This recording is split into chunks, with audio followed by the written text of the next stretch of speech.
Hello, everyone. My name is Christina Lopez out of the greater Houston area in Texas. Okay, currently I work for Pasadena Independent School District, where I have over a decade experience in teaching and coaching. I'm currently working with the athletic program for the district, which has over 5 high schools and 10 intermediate schools in sports competition. I chose Coachable for my quality of character project. Coachable was actually not on the list. However, Teachable was, and to me, those go hand in hand. So, without further ado, I found that the dictionary defined coachable as capable of being easily taught or trained to do something better. This is obviously true. If you know how to do something and someone knows how to do that something better, listen. Be open to it. Be open to how to do it, and continue your growth, personal growth. The Bible also says, "The way of fools seems right to them, but the wise listen to advice." That was found in Proverbs 12:15. And what I got from that was, you're not always right. And if you want to be a better person and if you want to grow as a person, then you need to listen to those that may have more experience than you and can help you grow and become a better person. Through this class, we read John Maxwell Ethics 101. I found that he has a YouTube channel where he posts Minute with Maxwell videos, and they are a variety of self-help videos or talks about his books, etc. But I found one on being coachable, and I'd like to share that with you. I'm going to share a piece of the video. The video is 3 minutes long, but I hope that you guys subscribe to his channel because it is very good. And here is John Maxwell on being coachable.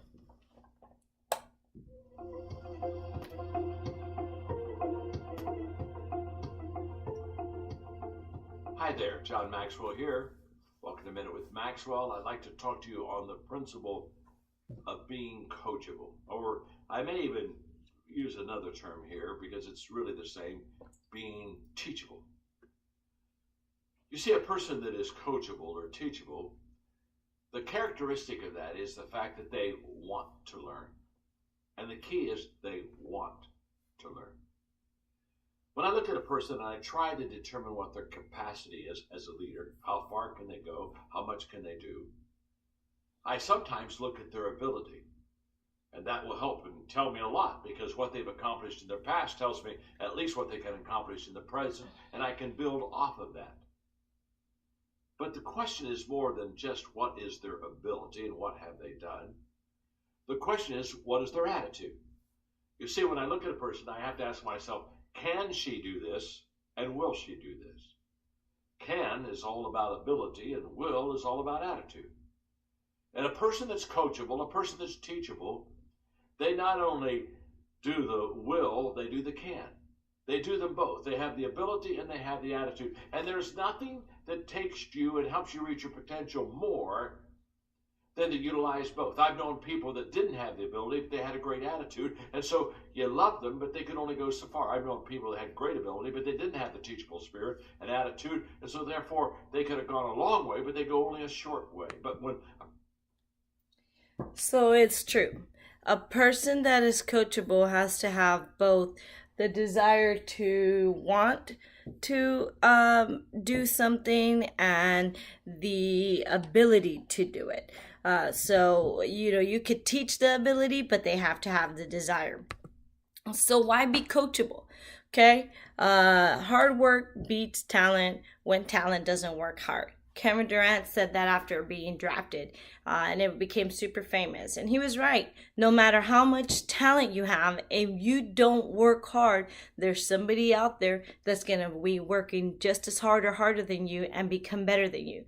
So you have to work hard to make something happen for yourself. Even though Kevin Durant made this comment, it was actually Tim Noetke that wrote it, but it was brought to light after Kevin Durant was drafted.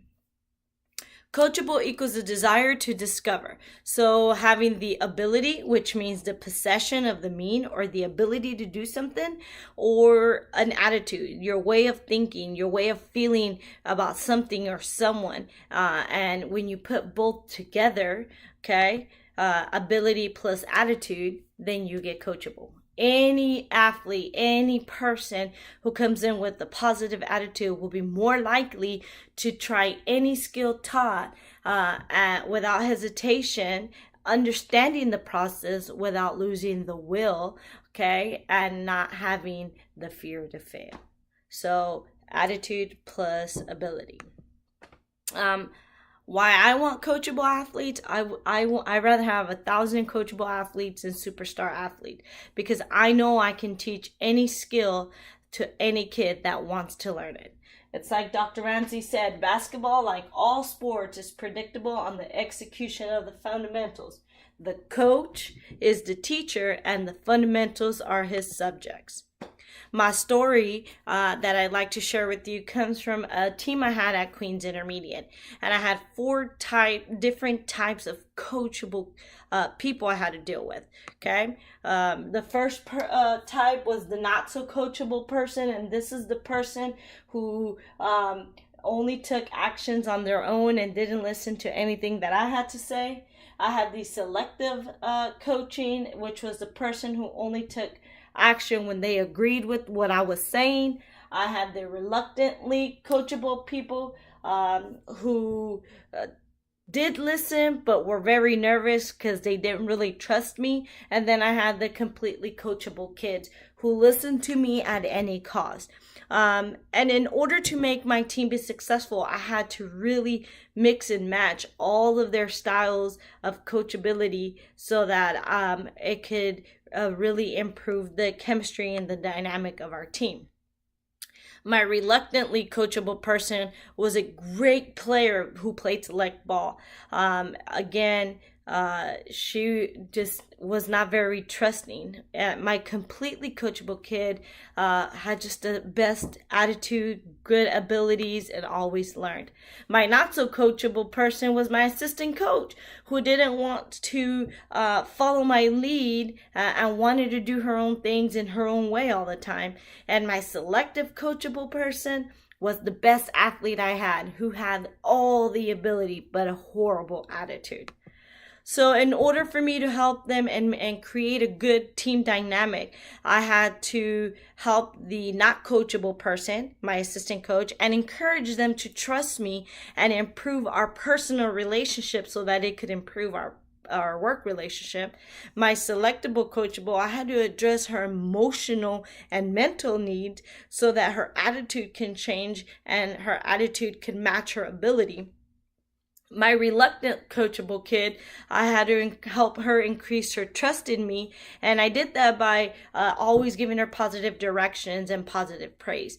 And my completely coachable kid, I praised her regularly and asked her to become a more vocal leader so that people could follow her lead and do as she was doing. By the end of the season, our team chemistry was incredible. I think we ended up losing like 1 game all year long. So we were very successful in accommodating the needs of everybody. Michael Jordan said, hey, my best skill was that I was coachable. I was a sponge and I was aggressive to learn. This is the greatest basketball player of all time, and he attributes his greatness to being coachable.